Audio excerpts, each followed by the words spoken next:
What's up, everybody? Welcome back to the channel. Thank you so much for sticking with us. If you're a long-time subscriber, if you're new here, thank you so much for checking out the channel. Please make sure to hit that like and subscribe button. Really help out with what we're trying to do here on the channel. Boy, I'm excited. We got more Metalcloak products to install today. I'm going to leave the QR code for the directions. Usually I just jump into this stuff kind of haphazardly. I don't look at the directions. But this time I used the QR code that came with the products to access Metalcloak's instructions on their website and printed them off so I could reference them, because this is going to require some drilling and some stuff like that. So I want to make sure and get it right. But we got the rear shock relocation brackets in that beautiful Metalcloak zinc. Matches my Jeep perfectly. One of my favorite colors. Metalcloak is one of my favorite companies. Right here in the USA, everything's built here in the USA. Excellent products. So what this is supposed to do is, in the JL, as you know if you're watching this video most likely, the rear shocks are super low, lower than the diff. And if you can utilize something like this bracket to take your lowest point and raise it up for off-roading, that's ideal. So what this should do is we'll unbolt the sway bar and we'll unbolt the rear shocks. The sway bar will bolt into this bracket and the shock will bolt into this bracket. This bracket itself will bolt into the Jeep, and it will take your shock, your rear shock, the lower part of it, and raise it up about 2 inches. And then we may or may not kind of snip that off with a cutting wheel. I'm not sure about that just yet. But we're definitely going to get the shocks raised up. I'm going to take you to the back of the Jeep, kind of show you what I'm talking about. Super excited about this. Let's hope the install goes smooth. Let's go. All right. Luckily, we're out here at the Mountain Goats shop. This is a pretty neat place. He got this concrete poured, but then he cut trees from his property, milled it down with his own sawmill, and built the shop. So thanks to him for letting us come out. There's heat in here, there's light in here, nice concrete floor for us to work because it's nasty out today. But let's just take a measurement real quick.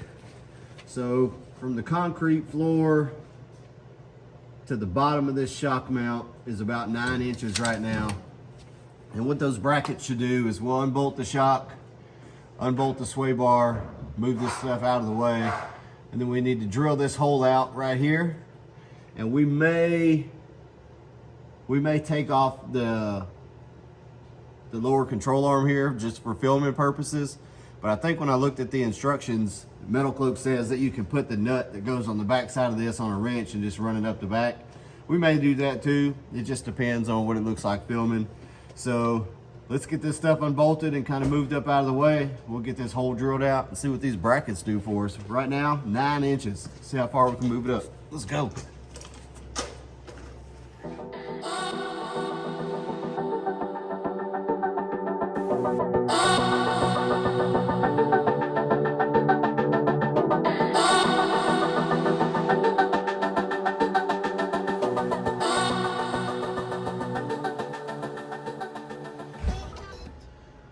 All right, so we got the shock unbolted and moved out of the way, and we got the sway bar unbolted and moved out of the way.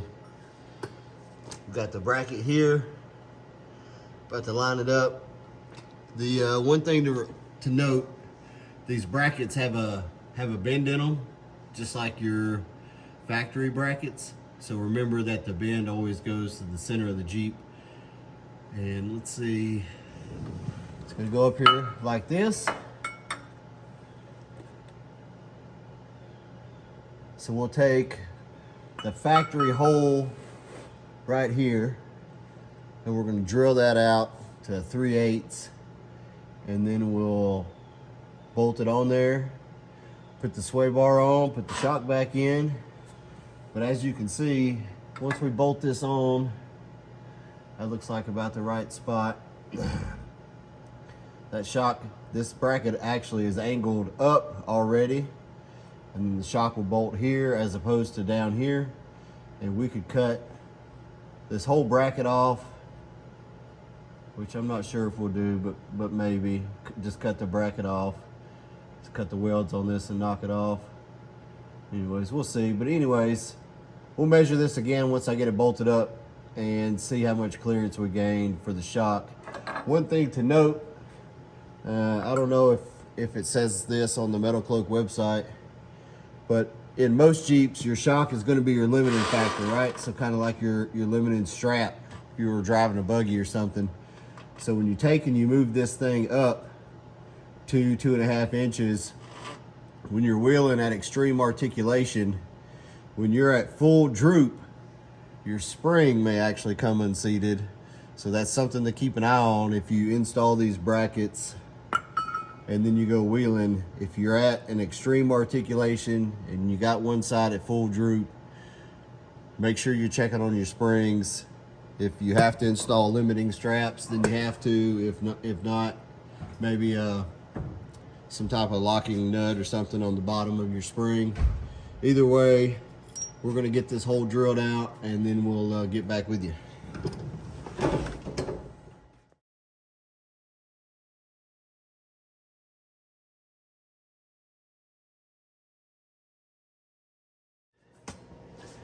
All right, so we got the hole drilled out to a 3/8, and I used a split point cobalt bit on this side, but like an idiot, pushed it in a little too deep, and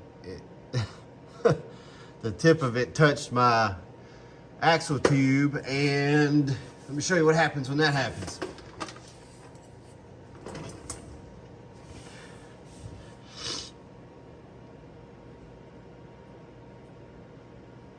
Yeah, buddy. So, pro tip, if you're using a nice split tip cobalt bit so that still doesn't give you a problem, don't push it in too deep and tap your axle housing, your axle tube, because it will break your bit.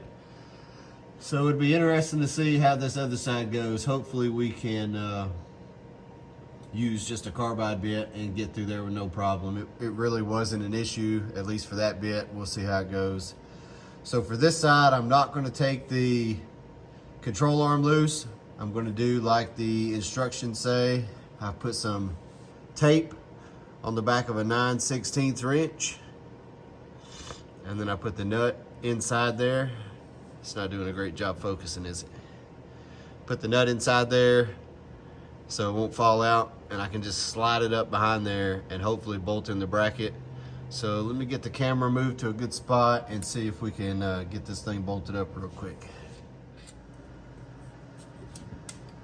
Oh, another thing that I want to do before I put that bolt in, since I did have to drill that hole,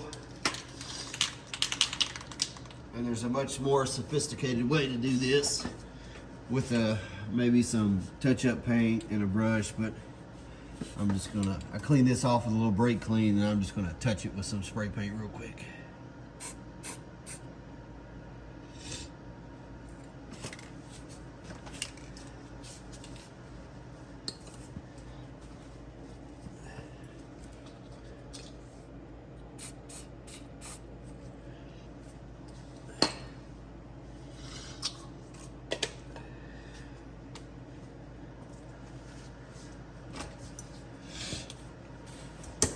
At the end of the day, it's going to be covered up by this bracket anyway, so I just wanted to get a little paint in there to make sure we didn't have rust issues.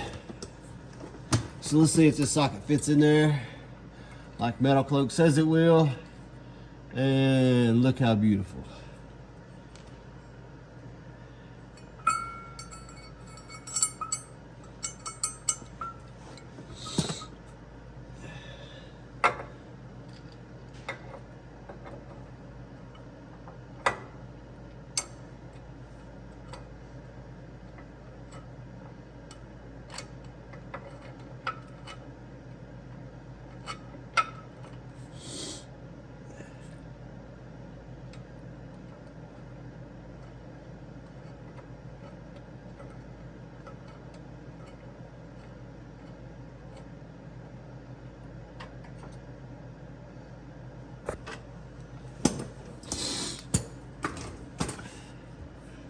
All right, it was just that easy.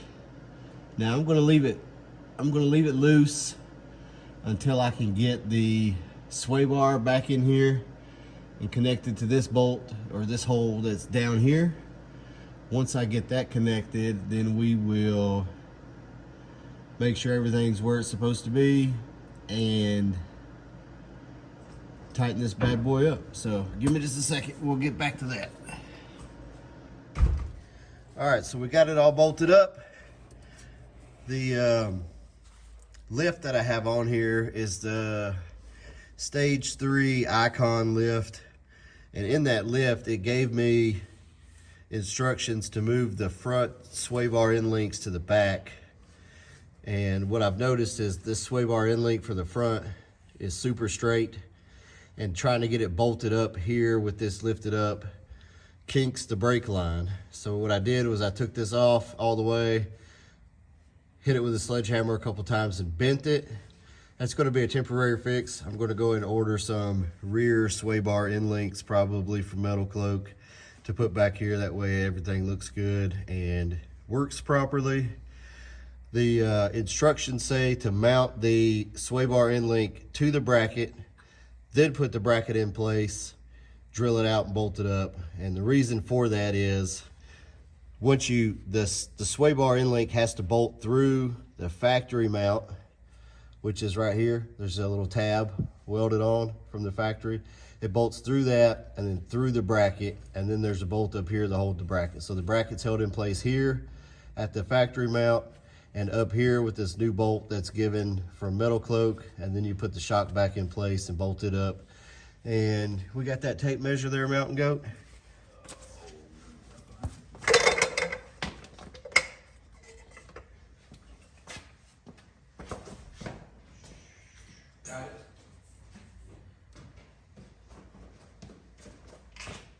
So before, at this factory bracket, we were at 9 inches, and now we got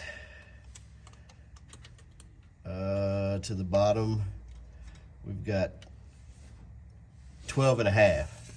So that's 3.5 inches of extra ground clearance. Now, I'm gonna run this for a little while, just make sure I like the bracket, like how it works out, maybe take it wheeling once and make sure that everything's gonna work properly before I cut this factory mount off. If this, for whatever reason, ends up not working out the way I want it to, I can just take it back off, move it back to the factory location, all is well. But I feel like this bracket is gonna be amazing.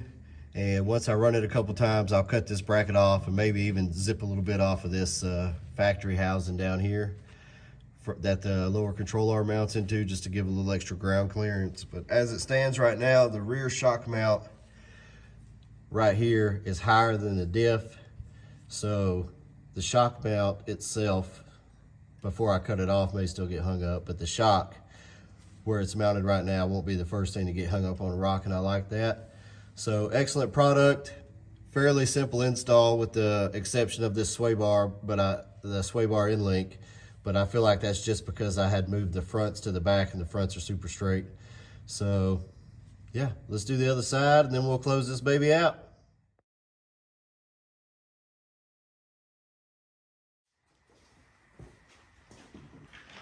All right, well that's gonna do it. We got the rear shock relocation brackets bolted up to the Jeep. I am going to need to get on Metalcloak's website and order me some new sway bar end links though. The ones from the front, they're not great. They were straight. I bent them with a sledgehammer and made them work just so everything was secure back there. But I am going to order some new ones from Metalcloak, most likely from Metalcloak. I love their stuff. Like I said earlier, the brackets look great. They fit great. The instructions were great. I will leave their QR code when you order something from them. They send you a QR code. You can scan it and go to their website to where all the instructions are, and then you can just print them off. I printed them off. So I'll leave the QR code on the screen right here.